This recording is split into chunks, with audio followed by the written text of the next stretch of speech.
bayan, lalong uminit ang usapan sa loob ng Kongreso. Sino nga ba itong binansagan ng mga netizens na vape man na tila nagiging hadlang sa ginhawa ng bawat Pilipino? Sa pinakahuling video na ating napanood, hindi na nakapagpigil si Kong Leandro Leviste. Buong tapang niyang hinarap at pinangalanan ng mga tao sa gabinete na tila ayaw ibigay ang hiling ng bayan na bawasan ng matinding pasanin sa buwis. Sinasabi ni Leviste, bakit kailangang i-hostage ang boto ng Kongreso? Bakit kailangang harangan ng 2% na bawas sa VAT na magbibigay sana ng dagdag na 5,000 piso sa bulsa ng bawat pamilyang Pilipino taon-taon? Dito natin makikita ang tindi ng banggaan sa pagitan ng mga mambabatas na pinili ng taumbayan at ng mga appointee sa gabinete. Binansagang VAT man ng mga netizens si Executive Secretary Ralph Recto dahil sa kanyang kasaysayan bilang author ng EV8 law at ngayon, siya ang itinuturong dahilan kung bakit hindi maisalang-salang sa botohan ng panukala ni Leviste. Pero si Leviste hindi na tinag. Sabi niya, let US not be held hostage. Hindi raw kailangang sumunod ng Kongreso sa utos ng mga nasa ehekutibo dahil ang kapangyarihan sa paglikha ng batas at pagpapababa ng buwis ay nasa kamay ng mga kinatawan ng bayan. Ramdam niyo ba ang tensyon, mga kababayan? Habang ang bawat Pilipino ay hirap na hirap sa taas ng presyo ng langis at bilihin, heto ang isang mambabatas na humihingi ng boto para sa bawas VAT, pero tila may mga makapangyarihang kamay na pumipigil sa likod. Ayon kay Leviste, lahat ng congressman na nakausap niya ay pabor na ibaba ang VAT, pero bakit hindi ito maisalang?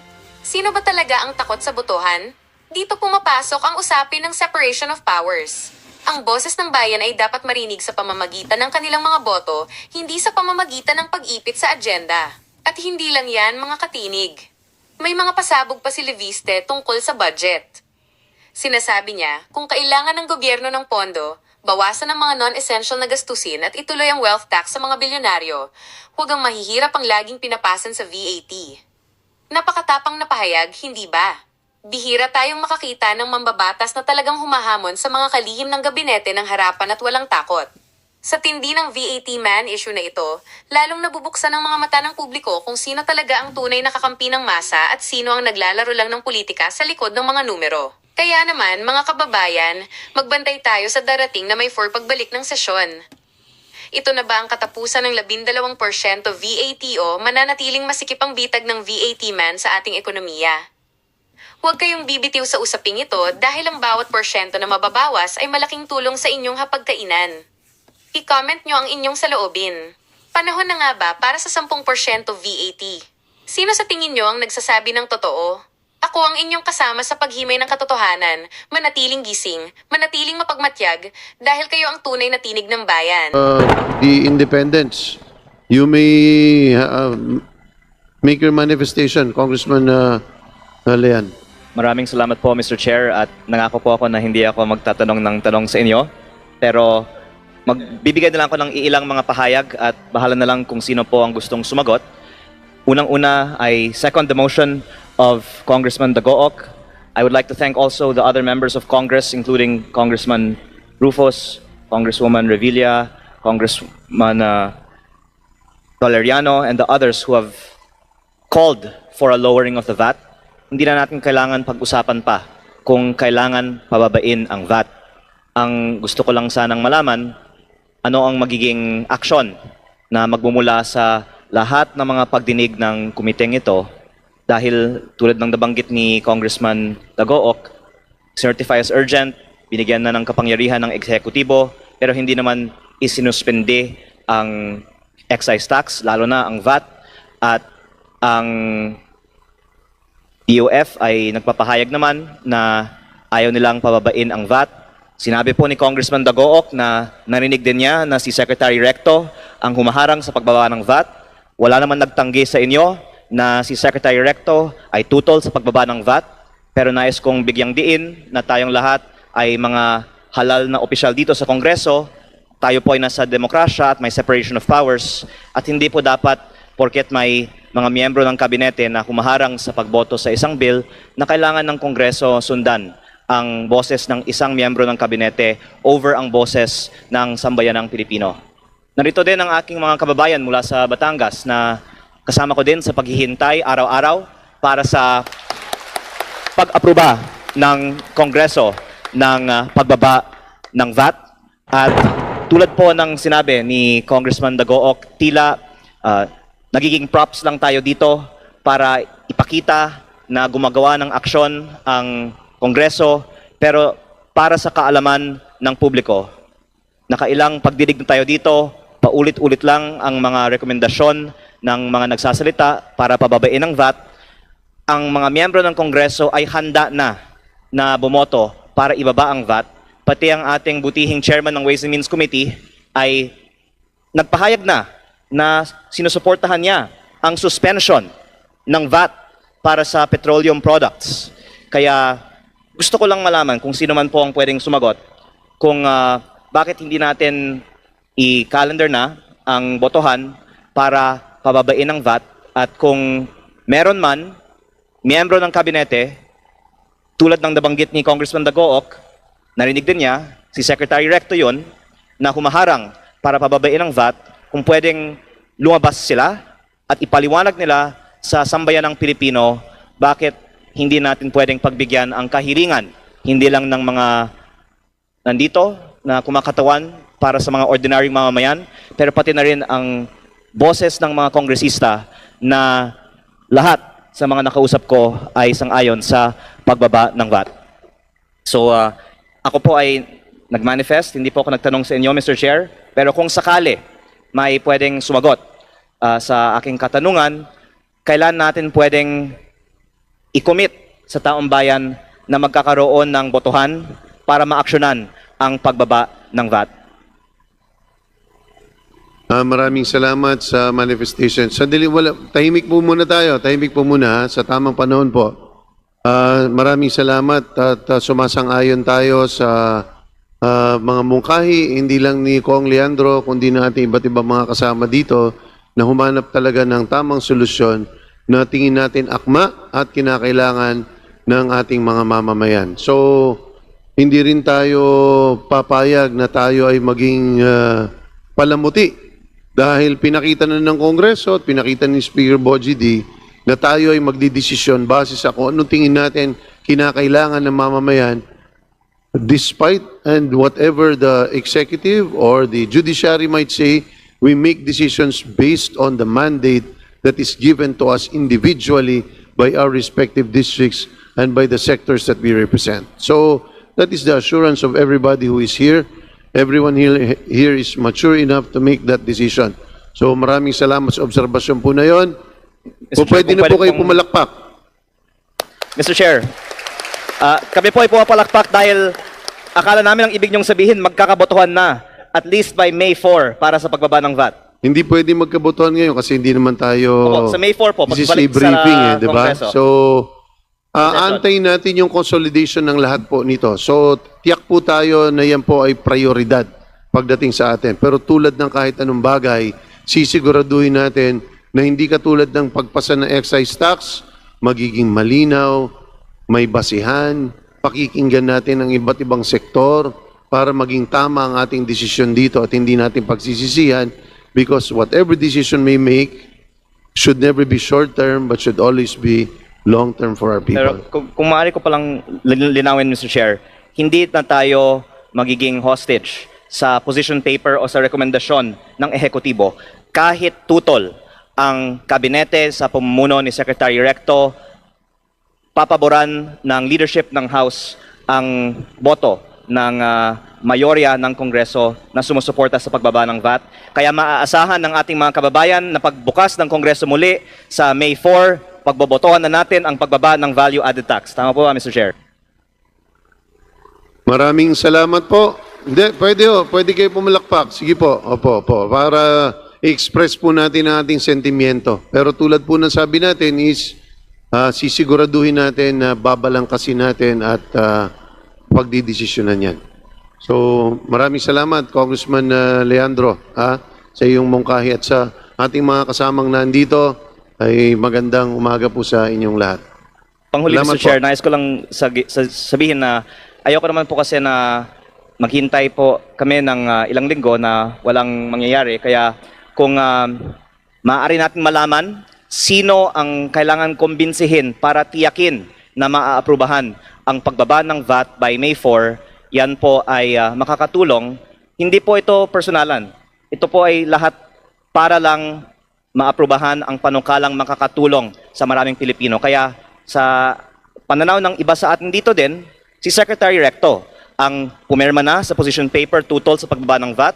Sinabi ko po, ito po ay sinabi sa akin, hindi lang po ni Chair, pati po ibang mga senior members ng House, nagsabi sa akin ito, at ayoko na pong buksan itong lahat muli sa congressional hearing, pero nais ko lang linawin sa taong bayan na para tiyakin na aprubahan ng pagbaba ng VAT, dapat siguro dalhin natin ang ating mga panawagan sa mga tunay na nagdesisyon para sa pagbaba ng VAT. At ito po ay sana magiging useful dahil sa mga susunod na mga araw doon sa mga tila nagdedesisyon para sa pagbaba ng VAT, tayo manawagan na wag na nilang harangan at pagbigyan nila ang Kongreso na ibaba ang VAT. Salamat po, Mr. Chair. Second, the motion of Congressman Dagook. I would like to thank also the other members of Congress, including Congressman Rufus, Congresswoman Revilla, Congressman Valeriano, and the others who have called for a lowering of the VAT. Hindi na natin kailangan pag-usapan pa kung kailangan pababain ang VAT. Ang gusto ko lang sanang malaman, ano ang magiging aksyon na magmumula sa lahat ng mga pagdinig ng komiteng ito, dahil tulad ng nabanggit ni Congressman Dagook, certify as urgent, binigyan na ng kapangyarihan ng eksekutibo, pero hindi naman isinuspende ang excise tax, lalo na ang VAT, at ang DOF ay nagpapahayag naman na ayaw nilang pababain ang VAT. Sinabi po ni Congressman Dagook na narinig din niya na si Secretary Recto ang humaharang sa pagbaba ng VAT. Wala naman nagtanggi sa inyo na si Secretary Recto ay tutol sa pagbaba ng VAT, pero nais kong bigyang diin na tayong lahat ay mga halal na opisyal dito sa Kongreso. Tayo po ay nasa demokrasya at may separation of powers, at hindi po dapat porket may mga miyembro ng kabinete na humaharang sa pagboto sa isang bill na kailangan ng Kongreso sundan ang boses ng isang miyembro ng kabinete over ang boses ng sambayanang Pilipino. Narito din ang aking mga kababayan mula sa Batangas na kasama ko din sa paghihintay araw-araw para sa pag-aproba ng Kongreso ng pagbaba ng VAT. At tulad po ng sinabi ni Congressman Dagook, tila nagiging props lang tayo dito para ipakita na gumagawa ng aksyon ang Kongreso, pero para sa kaalaman ng publiko, nakailang pagdidig na tayo dito, paulit-ulit lang ang mga rekomendasyon ng mga nagsasalita para pababain ang VAT. Ang mga miyembro ng Kongreso ay handa na bumoto para ibaba ang VAT. Pati ang ating butihing chairman ng Ways and Means Committee ay nagpahayag na sinusuportahan niya ang suspension ng VAT para sa petroleum products. Kaya gusto ko lang malaman kung sino man po ang pwedeng sumagot kung bakit hindi natin i-calendar na ang botohan para pababain ang VAT, at kung meron man miyembro ng kabinete tulad ng nabanggit ni Congressman Dagook, narinig din niya, si Secretary Recto yun, na humaharang para pababain ang VAT, kung pwedeng lumabas sila at ipaliwanag nila sa sambayanang Pilipino bakit hindi natin pwedeng pagbigyan ang kahilingan, hindi lang ng mga nandito na kumakatawan para sa mga ordinaryong mamamayan, pero pati na rin ang boses ng mga kongresista na lahat sa mga nakausap ko ay sang-ayon sa pagbaba ng VAT. So ako po ay nag-manifest, hindi po ako nagtanong sa inyo, Mr. Chair, pero kung sakali may pwedeng sumagot sa aking katanungan, kailan natin pwedeng i-commit sa taong bayan na magkakaroon ng botohan para maaksyonan ang pagbaba ng VAT? Maraming salamat sa manifestation. Sandali, tahimik po muna tayo. Tahimik po muna sa tamang panahon po. Maraming salamat at sumasang-ayon tayo sa mga mungkahi, hindi lang ni Kong Leandro, kundi na ating iba't ibang mga kasama dito na humanap talaga ng tamang solusyon na tingin natin akma at kinakailangan ng ating mga mamamayan. So, hindi rin tayo papayag na tayo ay maging palamuti dahil pinakita na ng Kongreso at pinakita ni Speaker Bogie D na tayo ay magdidesisyon base sa kung anong tingin natin kinakailangan ng mamamayan, despite and whatever the executive or the judiciary might say, we make decisions based on the mandate that is given to us individually by our respective districts and by the sectors that we represent. So that is the assurance of everybody who is here. Everyone here is mature enough to make that decision. So maraming salamat sa obserbasyon po na yon. Mr. Po pwede Chair, na po kung kayo pwede pumalakpak. Mr. Chair, kami po ay pumapalakpak dahil akala namin ang ibig niyong sabihin magkakabotohan na at least by May 4 para sa pagbaba ng VAT. Hindi pwede magkabotohan ngayon kasi hindi naman tayo... Opo, sa May 4 po, This is a pagbalik sa briefing di ba? Kongreso. So, aantayin natin yung consolidation ng lahat po nito. So, tiyak po tayo na yan po ay prioridad pagdating sa atin. Pero tulad ng kahit anong bagay, sisiguraduhin natin na hindi katulad ng pagpasa ng excise tax, magiging malinaw, may basihan, pakikinggan natin ang iba't ibang sektor para maging tama ang ating desisyon dito at hindi natin pagsisisihan because whatever decision may make should never be short-term but should always be long-term for our Pero people. kung maaari ko palang linawin, Mr. Chair, hindi na tayo magiging hostage sa position paper o sa rekomendasyon ng ehekutibo kahit tutol ang kabinete sa pamumuno ni Secretary Recto, papaboran ng leadership ng House ang boto ng mayorya ng Kongreso na sumusuporta sa pagbaba ng VAT. Kaya maaasahan ng ating mga kababayan na pagbukas ng Kongreso muli sa May 4, pagbobotohan na natin ang pagbaba ng value-added tax. Tama po ba, Mr. Chair? Maraming salamat po. Hindi, pwede kayo pumalakpak. Sige po, opo, para i-express po natin ang ating sentimiento. Pero tulad po ng sabi natin is, sisiguraduhin natin na babalangkasin natin at pagdidesisyonan yan. So, maraming salamat, Congressman Leandro, sa iyong mungkahi at sa ating mga kasamang nandito ay magandang umaga po sa inyong lahat. Panghuli, Salamat Mr. Chair, po. nais ko lang sabihin na ayoko naman po kasi na maghintay po kami ng ilang linggo na walang mangyayari. Kaya kung maaari natin malaman sino ang kailangan kumbinsihin para tiyakin na maaaprubahan ang pagbaba ng VAT by May 4, yan po ay makakatulong. Hindi po ito personalan. Ito po ay lahat para lang maaprubahan ang panukalang makakatulong sa maraming Pilipino. Kaya sa pananaw ng iba sa atin dito din, si Secretary Recto ang pumirma na sa position paper tutol sa pagbaba ng VAT. Sinabi ko po, ito po ay sinabi sa akin, hindi lang po ni Chair, pati po ibang mga senior members ng House, nagsabi sa akin ito, at ayoko na pong buksan itong lahat muli sa congressional hearing, pero nais ko lang linawin sa taong bayan na para tiyakin na aprubahan ng pagbaba ng VAT, dapat siguro dalhin natin ang ating mga panawagan sa mga tunay na nagdesisyon para sa pagbaba ng VAT. At ito po ay sana magiging useful dahil sa mga susunod na mga araw doon sa mga tila nagdedesisyon para sa pagbaba ng VAT, tayo manawagan na wag na nilang harangan at At dyan nagtatapos ang usapan natin ngayon. Kung may gusto kang idagdag o reaksyon, i-comment mo lang sa baba. Boses mo'y mahalaga. Huwag kalimutang i-like, share, at subscribe para sama-sama nating palakasin ang tinig ng bayan. Hanggang sa susunod, tandaan, ang may alam, may laban! Awesome!